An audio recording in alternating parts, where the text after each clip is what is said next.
My wife admitted something on her deathbed. Now I'm glad she died. I'm in angst. That's the only way I know how to describe it. Everything just feels so surreal right now.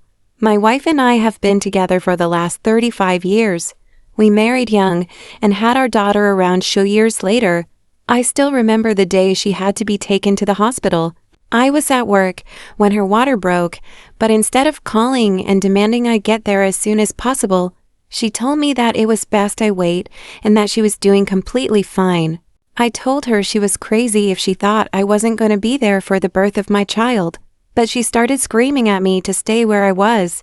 I just chalked it up to birth hormones.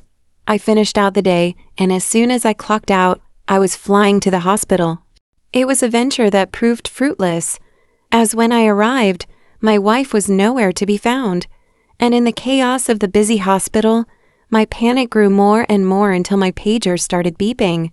It was my wife's number, and in a confused hurry, I found the nearest phone to take her call. She was already home, asking me where I had been.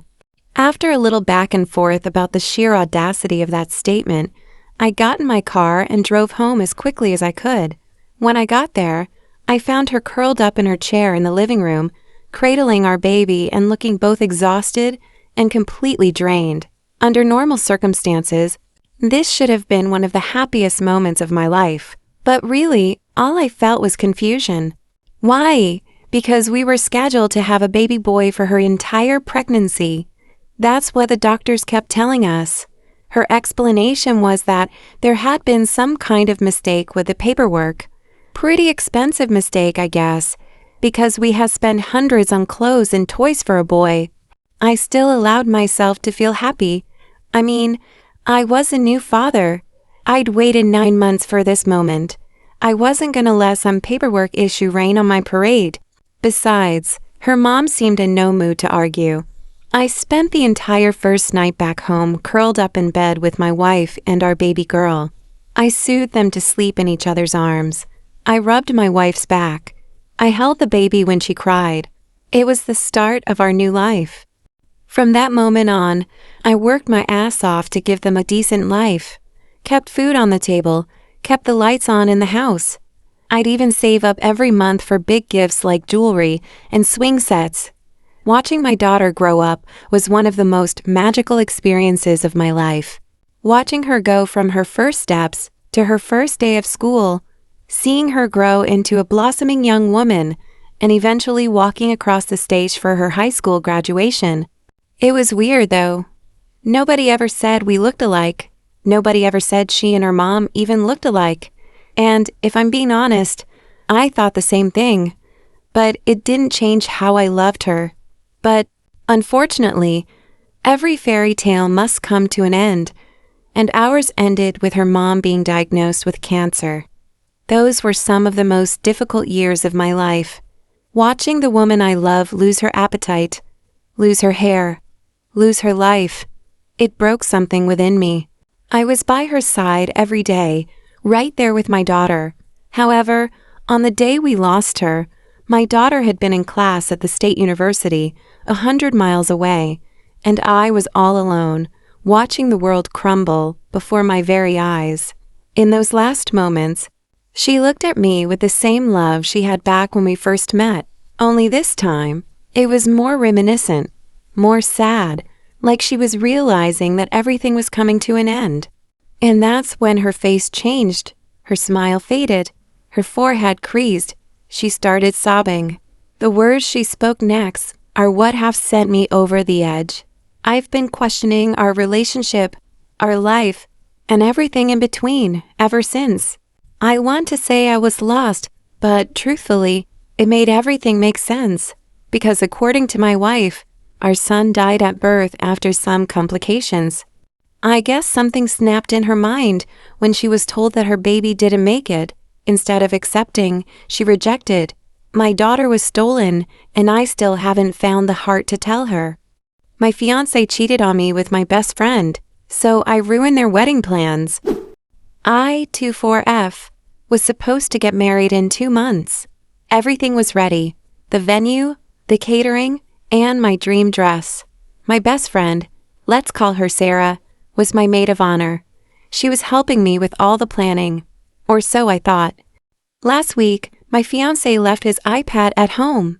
It was connected to his phone, and suddenly, messages started popping up. It was Sarah. I opened the chat, and my heart dropped. They had been seeing each other behind my back for 6 months. 6 months of lies. They were literally laughing at me in their texts, saying how clueless I was. I didn't cry. I just got incredibly angry. Instead of screaming at him, I decided to play the long game. I downloaded all their chat logs and photos as proof. Then I called the wedding venue, the florist, and the caterer. Since the account was under my name, I officially canceled everything. But I didn't tell my fiancé or Sarah. Yesterday was our big family dinner with both of our parents. Right before dessert, my fiancé stood up to make a speech about how happy he was. That's when I took my phone, connected it to the big TV in the dining room, and opened the folder with their leaked chats. The room went completely silent. Sarah turned white. My fiancé started stuttering. I just took my ring, dropped it into his glass of champagne, and walked out with my family. Now the venue is canceled. His family is furious at him. And Sarah blocked everyone on social media. Am I the asshole for exposing them like this? My toxic boss tried to steal my bonus and blame me for his mistake. So I made him lose his biggest client. I used to work as a lead data analyst for a mid-sized tech company. My boss, let's call him Dave, was the definition of a nightmare. He never did any actual work, took credit for everything my team did, and constantly micromanaged us. The breaking point happened 3 weeks ago.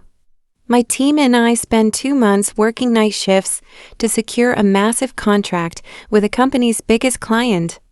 This contract meant a guaranteed $5,000 bonus for me, which I desperately needed. On Friday, I submitted the final financial report to Dave. All he had to do was review it and sign it before sending it to the client. But Dave didn't look at it. He just left early to play golf. Over the weekend, the client noticed a formatting error that Dave forgot to check, got furious, and threatened to cancel the whole deal. On Monday morning, Dave called me into his office and started screaming. He told HR that the mistake was 100% my fault and officially canceled my bonus. He thought I would just take it because I'm usually quiet. He was wrong. What Dave didn't realize is that I always keep receipts. I had an email chain proving I sent him the report days in advance, along with a text where he explicitly said, "Don't worry about it. I'll review and finalize everything." Instead of arguing with Dave, I contacted the client directly. I sent them the clean, corrected version of the report, along with the proof that Dave had ignored the files for days. I also added a polite note saying that, due to internal management issues, my team would no longer be handling their account. The client was so respected in our industry that they immediately called our CEO. They said they were pulling their multi-million-dollar contract out of the company specifically because of Dave's incompetence and unprofessional behavior. The fallout was beautiful. By Tuesday afternoon, the CEO called an emergency meeting.